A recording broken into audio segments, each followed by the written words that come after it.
झारखंड में 20 सितंबर को कुर्मी समुदाय के प्रस्तावित रेल रोको आंदोलन को लेकर रांची में डीजीपी अनुराग गुप्ता की अध्यक्षता में समीक्षा बैठक हुई है, जिसमें आरपीएफ, रेलवे और वरीय पुलिस अधिकारियों के साथ सुरक्षा रणनीति पर चर्चा की गई। वहीं डीजीपी ने हजारीबाग, रामगढ़, कोडरमा, गिरिडीह, बोकारो, सरायकेला, चाईबासा, पलामू और दुमका समेत संवेदनशील जिलों में अतिरिक्त पुलिस बल की तैनाती, सीसीटीवी व ड्रोन निगरानी, एम्बुलेंस और दंगारोधी वाहनों की व्यवस्था, नेताओं को पहले ही डिटेन करने, ट्रेनों पर पथराव रोकने और 24/7 कंट्रोल रूम सक्रिय रखने के निर्देश दिए हैं। भाजपा प्रदेश कार्यालय में आत्मनिर्भर भारत संकल्प अभियान के तहत कार्यशाला का आयोजन किया गया, जहां हर घर स्वदेशी, घर घर स्वदेशी अभियान को लेकर चर्चा की गई। वहीं भाजपा के राष्ट्रीय महामंत्री और सांसद अरुण सिंह भी मुख्य रूप से कार्यशाला में मौजूद रहे। इस कार्यशाला के बाद उन्होंने प्रेस को संबोधित करते हुए कहा कि बीजेपी 25 सितंबर से 25 दिसंबर तक स्वदेशी अपनाओ अभियान पूरे देश में व्यापक स्तर पर चलाएगी। उन्होंने कहा कि पीएम नरेंद्र मोदी ने देशवासियों से आह्वान किया है कि विदेशी वस्तुओं को त्याग कर स्वदेशी अपनाएं, इससे भारत और मजबूती से आगे बढ़ेगा। उन्होंने जीएसटी की नई दरों पर बोलते हुए कहा कि केंद्र सरकार ने जनता को बड़ी राहत दी है। अब कई उपकरणों पर टैक्स घटाया गया है, यहाँ तक कि छात्रों की कॉपी किताब तक सस्ती हो गई है। इस दौरान राज्य की हेमंत सरकार पर जमकर बरसे। उन्होंने कहा कि झारखंड आज भ्रष्टाचार, घोटालों और नक्सलवाद की गिरफ्त में है और इसके लिए पूरी तरह से मौजूदा सरकार जिम्मेदार है। अरुण सिंह ने कहा कि झारखंड में शराब घोटाला, बिजली घोटाला और अवैध खनन खुलेआम हो रहे हैं, माइनिंग धंस रही है और माफिया सरकार के संरक्षण में करोड़ों कमा रहे हैं। दो गाड़ियों की भिड़ंत से लगी भीषण आग, NH2 में लगा भीषण जाम, यात्रियों को करना पड़ रहा है भारी परेशानी का सामना। आपको बताते चले इस वक्त की बड़ी खबर हजारीबाग से आ रही है, जहां दो गाड़ियों के भिड़ंत से आग लग गई है। NH2 में भीषण जाम लगा हुआ है। इस घटना के बाद यात्रियों को करना पड़ रहा है भारी परेशानी का सामना। पोषण माह 2025 के तहत बोकारो में कुपोषण के खिलाफ जागरूकता अभियान की शुरुआत हुई है। डीसी अजय नाथ झा ने जागरूकता रैली को हरी झंडी दिखाकर रवाना किया, जो 17 सितंबर से 16 अक्टूबर तक जिले के विभिन्न क्षेत्रों में चलेगा। डीसी ने कहा कि कुपोषित बच्चों की संख्या बढ़ रही है, खासकर ग्रामीण इलाकों में जागरूकता की कमी है, इसलिए इस पहल से लोगों को समाधान की जानकारी दी जाएगी। मौके पर हस्ताक्षर अभियान भी चलाया गया। उप विकास आयुक्त शताब्दी मजूमदार ने कहा कि न्यूट्रिशन की कमी से बच्चे और मां कुपोषित होते हैं, इसलिए जागरूकता रथ का उद्देश्य सभी को जागरूक करना है।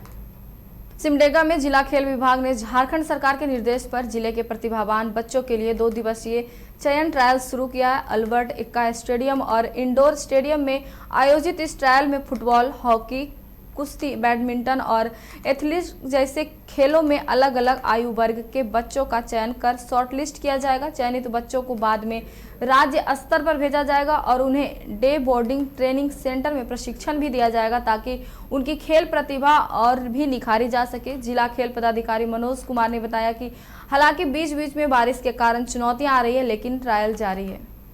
धनबाद रणधीर वर्मा चौक पर अखिल भारतीय भुइयां समाज कल्याण समिति के बैनर तले गुरुवार को धरना प्रदर्शन किया गया। समाज के नेताओं और कार्यकर्ताओं ने सरकार के खिलाफ आक्रोश व्यक्त करते हुए अपनी 3 सूत्री मांगों को सामने रखा। भुइयां समाज के अध्यक्ष गणेश भुइयां ने बताया कि पूर्व मंत्री दुलाल भुइयां की निजी सुरक्षा बहाल करना, BCCL द्वारा हो रहे जबरन पुनर्वास पर रोक लगाना और भुइयां समाज के बच्चों का जाति एवं आवासीय प्रमाण पत्र निर्गत कराना शामिल है। वहीं समिति ने चेतावनी दी है कि यदि मांगों को जल्द पूरा नहीं किया गया तो आंदोलन और तेज किया जाएगा। साथ ही सरकार को ज्ञापन सौंपने की भी घोषणा की गई है।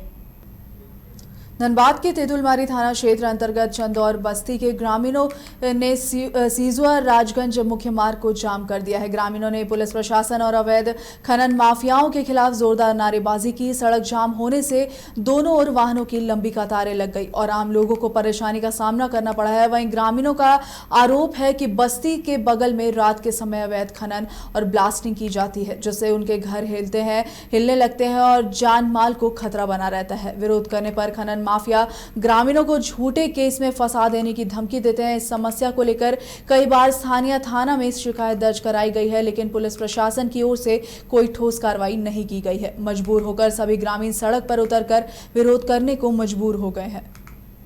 सरायकेला खरसावां जिला पुलिस ने एक और सफलता हासिल की है। जिले के विभिन्न थाना अंतर्गत चोरी और गुम हुए कुल 109 मोबाइल फोन बरामद कर उन्हें उनके वास्तविक मालिकों को सौंप दिया गया है। इन मोबाइल का अनुमानित बाजार मूल्य लगभग 22 लाख रुपए आंका गया है। वहीं पुलिस अधीक्षक सरायकेला खरसावां के निर्देश पर बीते कुछ दिनों से जिले में चोरी और गुम मोबाइल की बरामदगी के लिए विशेष अभियान चला रहे थे। इस दौरान पुलिस अधीक्षक कार्यालय की तकनीकी शाखा और CIR पोर्टल से प्राप्त जानकारी के आधार पर मोबाइल ट्रेस किए गए। इसके बाद संबंधित थाना क्षेत्रों की पुलिस ने कार्रवाई कर मोबाइल जब्त किए हैं। बरामद मोबाइल फोन को टाउन हॉल सरायकेला में आयोजित कार्यक्रम के दौरान पुलिस अधीक्षक ने स्वयं उनके असली मालिकों को सौंपा है। वहीं इस अवसर पर लाभान्वित लोग खुशी से झूम उठे और पुलिस का आभार जताया गया है। पुलिस ने जिले वासियों से अपील की है कि यदि किसी का मोबाइल चोरी या गुम हो जाए तो तुरंत नजदीकी थाना और CIR पोर्टल पर शिकायत दर्ज करें। इसके लिए प्रक्रिया भी आसान है।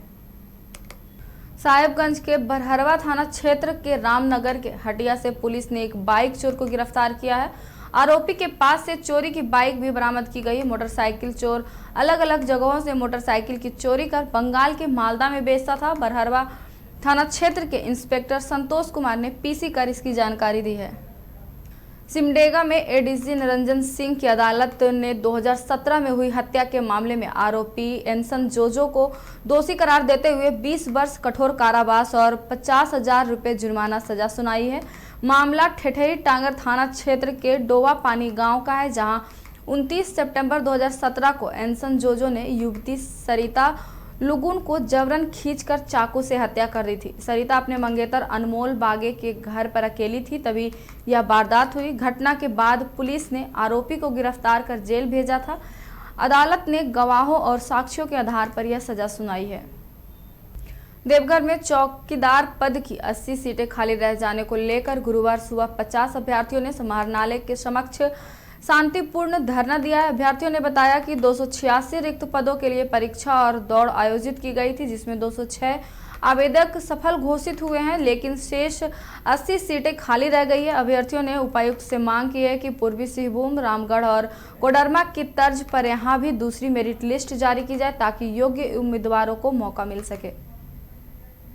धनबाद में हुई आज तेज बारिश ने जनजीवन अस्त व्यस्त कर दिया है। शहर के कई इलाके जलमग्न हो गए हैं और सड़कों पर भारी जल जमाव देखने को मिला है। बरटाण पंडित क्लिनिक रोड पर हालात इतने खराब रहे कि लोगों के कमर तक पानी भर गया, जिसमें राहगीरों और खासकर स्कूली बच्चों को भारी परेशानी का सामना करना पड़ा। लबालब पानी जमा होने से 4 पहिया वाहनों का परिचालन भी प्रभावित रहा, जबकि दहिया रोड समेत अन्य इलाकों में भी पानी भराव की स्थिति बनी रही। स्थानीय लोगों का कहना है कि जल निकासी की उचित व्यवस्था नहीं होने से उन्हें आए दिन इस तरह की मुश्किलों का सामना करना पड़ता है।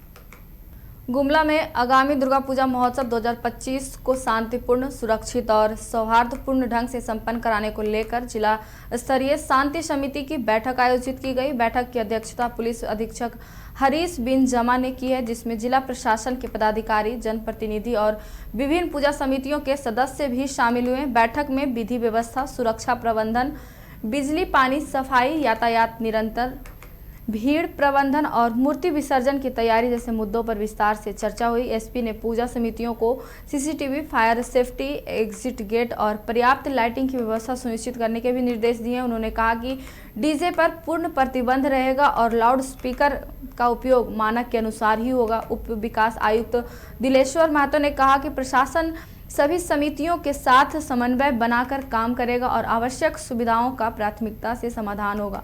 प्रशासन ने आश्वस्त किया है कि दुर्गा पूजा शांति और सौहार्द के माहौल में संपन्न होगी।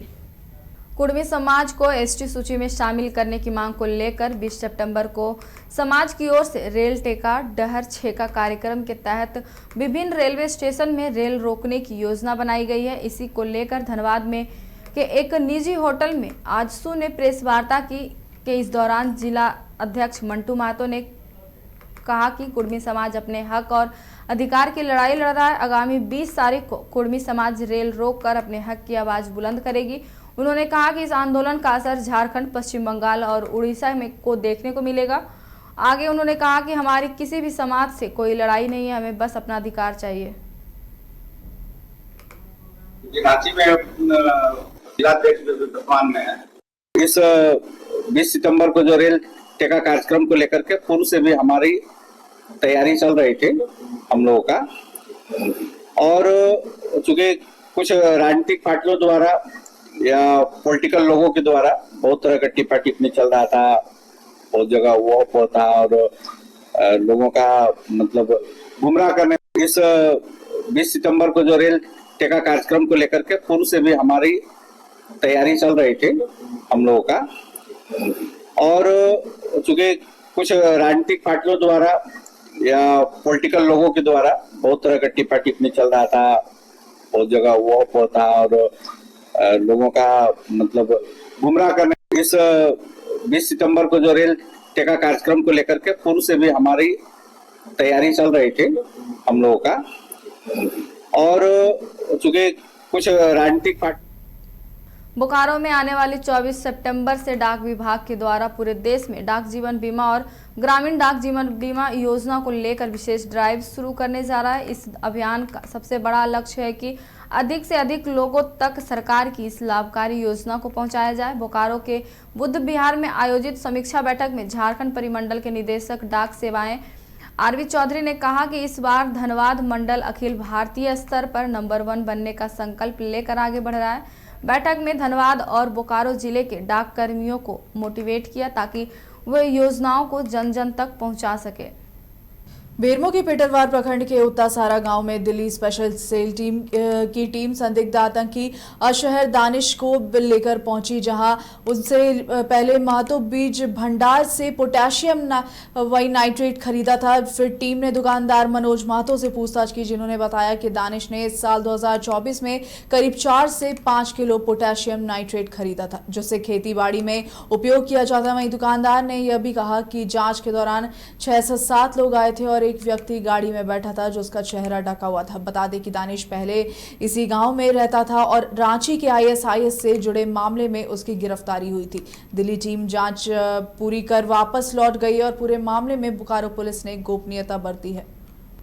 कतरास बागमारा पुलिस ने गुप्त सूचना के आधार पर एक युवक को लोडेड कट्टा के साथ गिरफ्तार किया है। इस मामले की जानकारी बागमारा एसडीपीओ पुरुषोत्तम कुमार सिंह ने प्रेस वार्ता कर दी है। एसडीपीओ ने बताया है कि आरोपी की तलाशी लेने पर उसके पास एक देसी कट्टा लोडेड अवस्था में बरामद किया गया। गिरफ्तार युवक के खिलाफ आर्म्स एक्ट के तहत मामला दर्ज कर कानूनी कार्रवाई शुरू कर दी गई है। वहीं उन्होंने कहा कि क्षेत्र में शांति व्यवस्था कायम रखने और आपराधिक गतिविधियों पर अंकुश लगाने के लिए पुलिस लगातार अभियान चला रही है। असामाजिक तत्वों को किसी भी हाल में बख्शा नहीं जाएगा। 17/9/2025 के मध्य रात्रि में जो सुनारडी ओपी क्षेत्र में एक अपराधकर्मी की गिरफ्तारी की गई है। वो किसी आपराधिक घटना देने के अंजाम में था। इसकी गुप्त सूचना हम लोगों को प्राप्त हुई थी, जिसके आधार पर कतरास पुलिस निरीक्षक, थाना प्रभारी सुनारडी, थाना प्रभारी बरोरा एवं अन्य पुलिस कर्मियों के द्वारा जो है छापामारी करके अपराधकर्मी ऋतिक शर्मा को गिरफ्तार किया गया। उसके पास से एक देसी कट्टा और एक जिंदा कारतूस जो है वो बरामद किया गया है। और ये इस हथियार को कहां से लाए थे और क्या अग्रतर ये करने वाले थे, उन सभी बिंदुओं पर भी अनुसंधान जारी है। कोई आपराधिक इतिहास नहीं, अभी तक प्रारंभिक जांच में कोई आपराधिक इतिहास नहीं आया है। हाँ, उन सभी बिंदुओं पर अभी अनुसंधान जारी है। नाम अभी जारी करना उचित नहीं। निवासी कहाँ का है? ये रहने वाला सुनारडी का ही। जमशेदपुर के मानगो के गांधी मैदान में असामाजिक तत्वों द्वारा माहौल बिगाड़ने का काम किया गया है, जहां दुर्गा पूजा पंडाल में काम कर रहे कारीगरों के साथ मारपीट और छिनतई का काम किया गया है, जिसको लेकर दुर्गा पूजा समिति ने जिला के ग्रामीण एसपी को पत्र देकर उचित कार्रवाई की मांग की है। दुर्गा पूजा समिति के संरक्षक नीरज सिंह ने आरोप लगाते हुए कहा कि विशेष समुदाय के असामाजिक तत्वों द्वारा पूजा का माहौल बिगाड़ने का काम किया गया है। उन्होंने कहा कि सनातन समाज के लोग हर पर्व त्योहार में सभी का साथ देते हैं, उसी प्रकार सब लोगों से चाहते हैं कि वे लोग भी हिंदू समाज के पर्व त्योहार में सहायता करें, ना कि मां दुर्गा का पंडाल बनाने वाले बंगाल से आए कारीगरों के साथ मारपीट करें। उन्होंने कहा कि अगर इस प्रकार का हाल रहा तो शहर का माहौल कभी भी खराब हो सकता है। उन्होंने पुलिस से उचित कार्रवाई करने की मांग भी की है।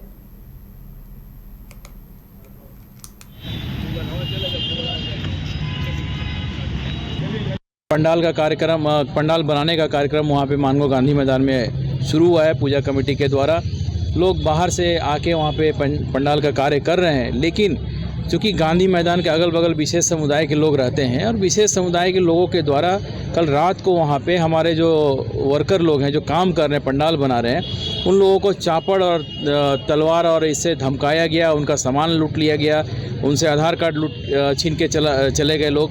तो ऐसे में हमारे जो वहाँ पे काम कर रहे हैं उन लोग सब लोग भयाक्रांत हैं। और ये दुर्गा पूजा आप जान सकते हैं कि कितनी बड़ी ये सनातनियों के लिए ये पूजा है, और उस पूजा में अगर इस तरह की विघ्न पहुंचाया जाएगा तो निश्चित रूप से वहाँ पे माहौल ख़राब होगा, और माहौल ख़राब होगा तो इसकी जिम्मेवारी ये सीधा से सीधा आसपास के लोगों के ऊपर जाता है कि वो लोग जानबूझ के इस तरह से हरकत कर रहे हैं। पंडाल का